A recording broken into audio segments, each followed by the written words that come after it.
Il y a de plus en plus de monde dans le port des Sables-d'Olonne. Dernière arrivée en date, Alex Thompson, le skipper d'Hugo Boss, victime d'une voie d'eau, est déjà à pied d'œuvre avec Pascal Conque, l'un des architectes. Impossible de savoir si le Britannique pourra réparer. Son équipe va mettre le bateau au sec pour une inspection plus complète.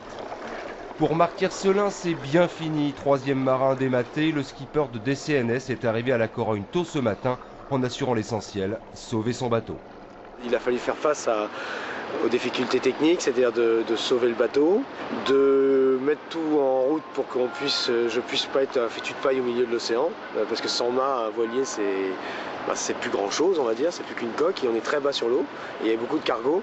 Et après, de le ramener à bon port, comme tout marin doit faire son travail, c'est-à-dire de sauver son embarcation.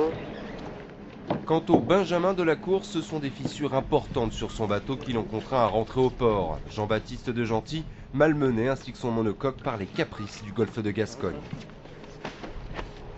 Je comprends pas, il y a une vague qui a soulevé le bateau, je me suis senti à moitié en apesanteur et le bateau est retombé de tout son poids comme ça et je pense qu'il est retombé sur une grosse vague devant, une grosse vague derrière et du coup la quille a claqué très fort et le bateau a pris une baigne. Voilà. Il reste moins de 4 jours à De Gentil pour réparer avant la mise hors course. Le Lorientais ne prendra aucun risque dans la remise en état de Maisonneuve, même s'il doit abandonner.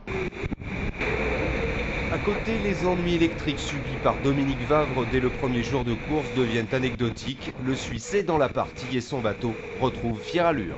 Il y a 38 nœuds devant, donc on est le deuxième jour, j'ai pas filmé hier.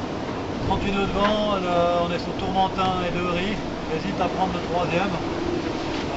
C'est gris, noir, et ça déferle méchant. Voilà, regardez dehors, assez spectaculaire. Hein.